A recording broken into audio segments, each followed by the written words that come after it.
नमस्कार साथियों, स्वागत है आपका हमारे YouTube चैनल पर। तो दोस्तों, तुम्हारी बाइक, तुम्हारा सोफा, तुम्हारे बचपन के टॉयज और इवन तुम्हारी कार भी ज्यादा चांसेस है कि ये सब कुछ समुद्र के रास्ते किसी शिप से आपके पास आया हो। और वो शिप्स और उनके अंदर भरा हुआ सामान भी ज्यादातर चांसेस है कि वो चाइना के अंदर ही बनाए गए हों। चाइना दुनिया का सबसे बड़ा शिप बनाने वाला देश है। उनके पास स्टील है, एल्यूमिनियम है, पार्ट्स है, कंपोनेंट्स हैं और फाइनल असेंबली का पूरा सिस्टम भी उन्हीं के पास है। ये पूरा सेटअप चाइना के कंट्रोल में है। आज पानी में, समुद्र में जितनी भी शिप्स हैं उनमें से लगभग 34% चाइना में ही बनाई गई हैं। और जो अभी नई शिप्स डेवलप की जा रही हैं, जो बनाई जा रही हैं, उनमें से भी 57.1% शिप्स जो है वो चाइनीज शिपयार्ड में ही बनाई जा रही हैं। 1999 में चाइना सिर्फ 5% शिप्स बनाता था पूरी दुनिया की, और 2023 तक उनका शेयर 50% से भी ज्यादा हो गया है।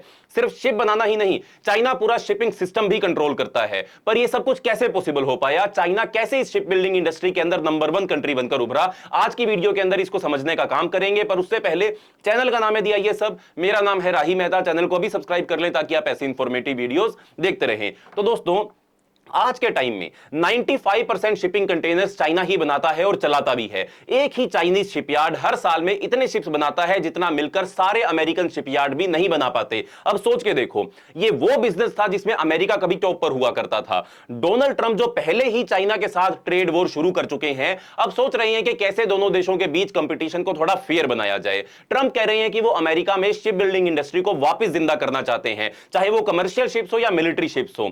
डोनाल्ड ट्रंप काफी कुछ कर रहे हैं ताकि अमेरिका को ग्लोबल लेवल पर फिर से स्ट्रांग बनाया जा सके, जैसे कि वो नए नए टैरिफ्स लगा रहे हैं। ये नए स्टेप्स बेसिकली चाइना के साथ रिलेशनशिप को रीसेट करने की कोशिश है। और ऐसा रीसेट अगर हुआ तो इसका ग्लोबल ट्रेड पर बड़ा इंपैक्ट पड़ सकता है, पूरा ट्रेड का सिस्टम ही बदल सकता है। अब सवाल यह है कि ट्रंप जो शिप बिल्डिंग में अमेरिका को वापस लेकर आना चाहते हैं, क्या वो सच में पॉसिबल भी है? क्या सच में अमेरिका वापस शिप बिल्डिंग इंडस्ट्री के अंदर नंबर 1 हो सकता है या फिर एक कंपटीटर बन सकता है? फिलहाल ये एक ऐसी ऑब्सेशन है जो सिर्फ अमेरिका में ही चल रही है। एक टाइम था जब यूएस शिप बिल्डिंग में वर्ल्ड लीडर था। सबसे स्ट्रॉन्ग टाइम था अमेरिका का वर्ल्ड वॉर 2 के टाइम पर, जब उन्होंने लिबर्टी शिप्स बनाई थी, जो मैसिव शिप्स थी, जो वॉर के टाइम पर यूज की गई थी, वर्ल्ड वॉर 2 के टाइम पर यूज की गई थी। उन्होंने हजारों ऐसी शिप्स बनाई थी और उन शिप्स ने एलाइज को नाजी जर्मनी के अगेंस्ट फाइट करने में बहुत ज्यादा मदद की थी।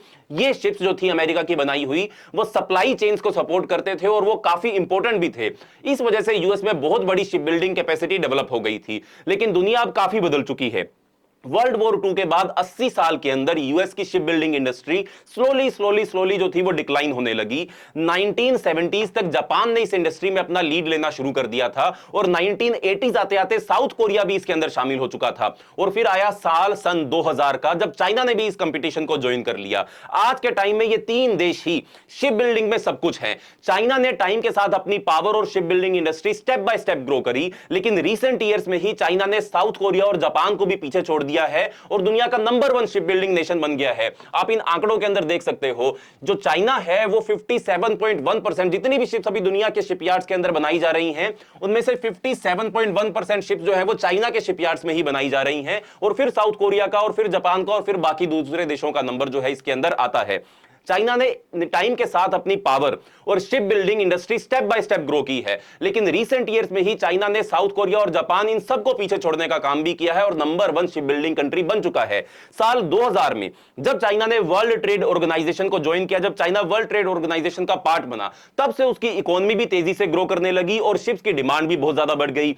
बीजिंग के 10th 5-year प्लान में चाइना ने एक क्लियर विजन दिया था पार्ट्स को ग्रो करने का और शिप बिल्डिंग इंडस्ट्री को भी एक्सपेंड करने का।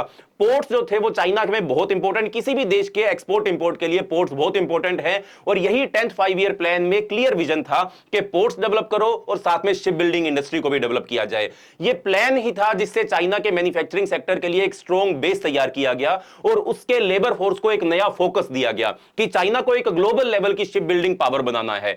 चाइना का मैन्युफैक्चरिंग स्केल इतना बड़ा है कि यह विजन उसके अंदर बिल्कुल फिट हो जाता है। वो ऑलरेडी हैवी मैन्युफैक्चरिंग में एक्सपर्ट थे, जैसे स्टील बीम्स और बार्स बनाने में।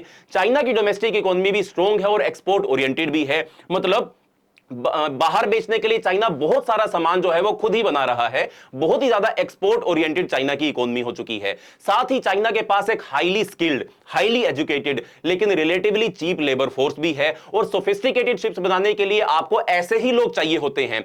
फिर चाइना की सरकार ने शिप बिल्डिंग को एक स्ट्रेटेजिक सेक्टर बनाकर पूरा सपोर्ट दिया ताकि वो बेसिक मैन्युफैक्चरिंग से हाई एंड प्रोडक्ट्स की तरफ शिफ्ट कर सके। और देखिए, देखते ही देखते चाइना का जो वो राइज है साल 1991 से, देखिए आप 1999 में सिर्फ 5% ही कंट्रीब्यूशन था चाइना का, और अब वो 50% से भी आगे निकल चुका है। ये चाइनीज सरकार की पॉलिसी जो थी, जिसके चलते चाइना का शिप बिल्डिंग सेक्टर इतना जल्दी, इतना तेज गति के साथ ग्रो करता हुआ चला गया।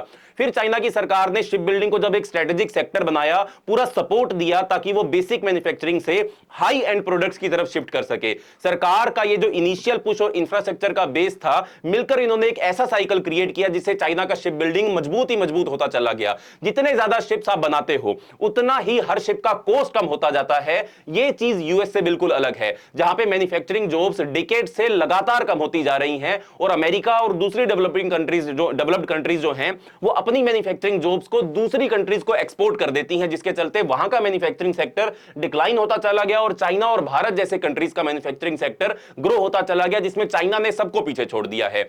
यूएस और बाकी डेवलप्ड कंट्रीज की तरह अब मेनली एक सर्विस इकोनॉमी बनकर रह चुका है। यूएस भी, जापान भी और यूरोप भी, ये सभी जो डेवलप्ड देश हैं, ज्यादातर आज की डेट में ये मैन्युफैक्चरिंग सेक्टर पर नहीं, सर्विसिंग सेक्टर के ऊपर ज्यादा फोकस करते हैं।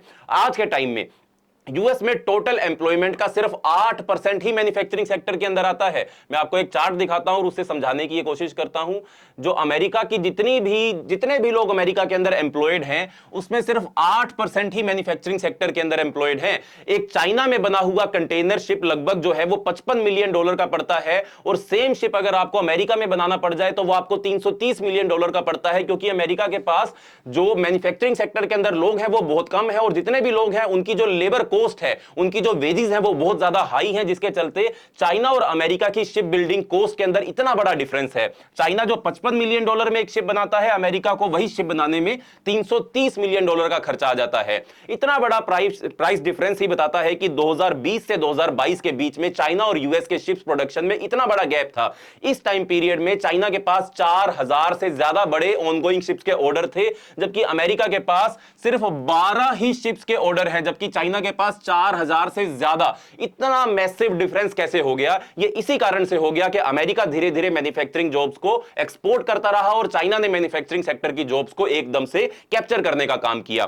2024 में यूएस ने दुनिया के कमर्शियल शिप्स का सिर्फ 0.01% ही बनाया है।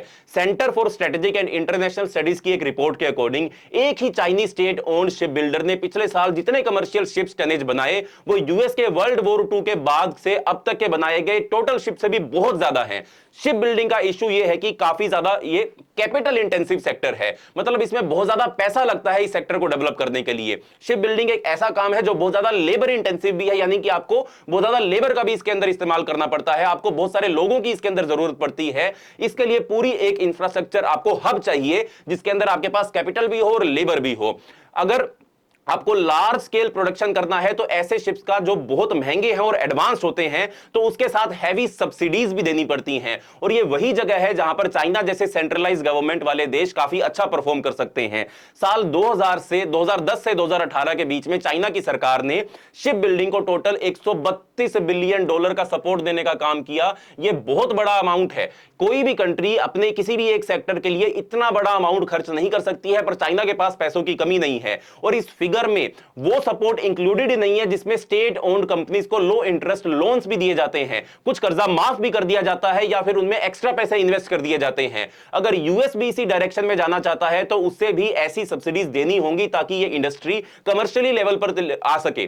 फर्म्स को शिफ्ट करने के लिए यूएस को एक ऐसी इंडस्ट्री को पैसे देने पड़ेंगे जो शायद शॉर्ट टर्म में प्रॉफिट नहीं देगी, और इसका खर्चा टैक्स पेयर्स के ऊपर आ जाएगा। डोनाल्ड ट्रंप चाहते हैं कि चाइना के बनाए, चलाए और ओन किए गए शिप्स के ऊपर टैक्सेस लगाए जाएं, में लिवाइज लगाए जाएं ताकि उससे जो रेवेन्यू आए उससे यूएस की शिप जो प्रोडक्शन है उसको बढ़ाया जा सके। इसी स्ट्रेटजी के अंडर ट्रंप ने एक बोल्ड आइडिया प्रपोज किया है, चाइना के बनाए चलाए और ओन किए गए शिप्स पर हैवी डॉकिंग फीस लगाना। डॉकिंग फीस की शुरुआत होती है लगभग $1 मिलियन से और उसके बाद ये और भी ज्यादा बढ़ती हुई चली जाती है। कभी ये $1 मिलियन होती है और कभी ये $3.5 मिलियन तक भी हो सकती है। हर बार जब कोई चाइना में शिप बना और उस चाइना की शिप को अमेरिका के किसी पोर्ट के ऊपर डॉक किया गया तो उसके ऊपर ये फीस जो है वो लगाई जाती है। लेकिन बात सिर्फ यहीं तक नहीं रुकती है, जो भी शिप ओनर अपने फ्लीट में चाइना में सबसे ज्यादा शिप्स रखता है वो भी इन टैक्सेस का सामना करेगा। एक इंडस्ट्री एक्सपर्ट ने तो इस प्रपोजल को ट्रेड एकोप्लिक्स का नाम भी दिया है, यानी कि एक ऐसा न्यूक्लियर बॉम्ब अमेरिका के अंदर या पूरी दुनिया के अंदर डोनाल्ड ट्रंप ने फेंकने का काम किया है जिससे पूरी दुनिया की इकोनॉमी, पूरी दुनिया की ट्रेड ही हिल चुकी है। मतलब ऐसी पॉलिसी जो ग्लोबल ट्रेड को काफी ज्यादा नुकसान पहुंचा सकती है।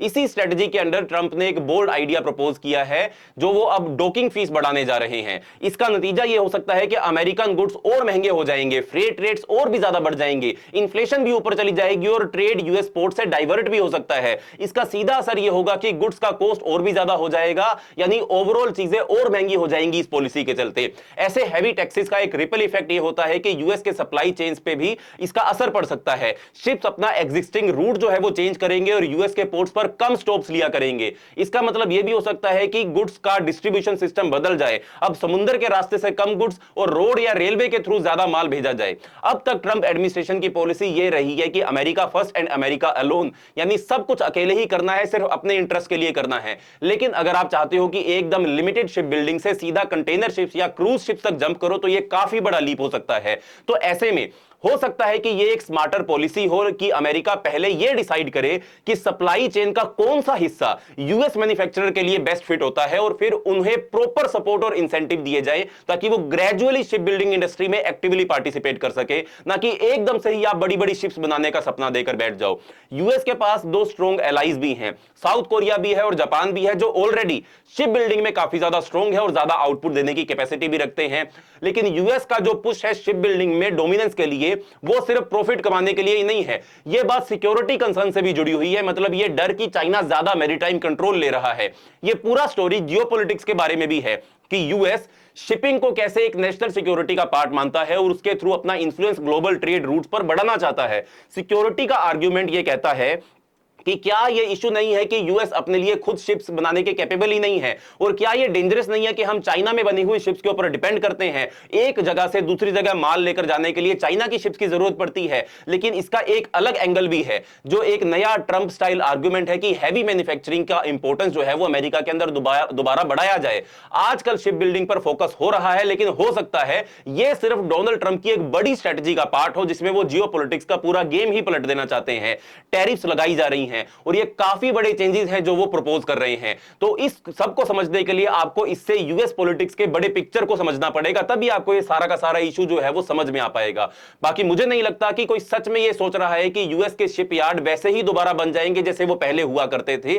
जो कंट्रीज शिप बिल्डिंग से पैसा कमा रही हैं, चाइना, जापान और कोरिया, वो इतनी ज्यादा पावरफुल हो चुकी हैं इस सेक्टर के अंदर कि मुश्किल है कि यूएस उनको एकदम से हटाकर इस सेक्टर के अंदर नंबर 1 कंट्री बन जाए। तो ओवरऑल बात यह है कि शिप बिल्डिंग सिर्फ एक बिजनेस या ट्रेड वॉर का हिस्सा नहीं है, बल्कि एक ग्लोबल पावर और नेशनल सिक्योरिटी से भी जुड़ा हुआ हिस्सा आज की डेट में बन चुका है। जहां चाइना ने डेकेड्स के प्लानिंग, सब्सिडीज और स्किल्ड लेबर के दम पर दुनिया का सबसे बड़ा शिप बिल्डर बनने का काम जो था, वो स्टेटस जो था वो हासिल किया, वही यूएस अब एक नए फेज में एंटर कर रहा है जिसमें ट्रंप जैसे लीडर अमेरिका को फिर से मैन्युफैक्चरिंग पावर हाउस बनाने की सोच लेकर वापस आए हैं। लेकिन सच यह भी है कि यह रेस इतनी आसान नहीं होने वाली है। शिप बिल्डिंग एक कैपिटल और लेबर इंटेंसिव काम है और इसमें कंपीट करने के लिए सिर्फ टैक्स लगाने से काम नहीं चलेगा। यूएस को स्ट्रेटेजिकली सोचना पड़ेगा कि कौन से सेक्टर्स में उसके मैन्युफैक्चरर्स नेचुरली फिट होते हैं और कैसे उसके अलाइज जैसे जापान और साउथ कोरिया के साथ मिलकर अपना एक स्ट्रॉन्ग प्रेजेंस एस्टेब्लिश अमेरिका कर सकता है।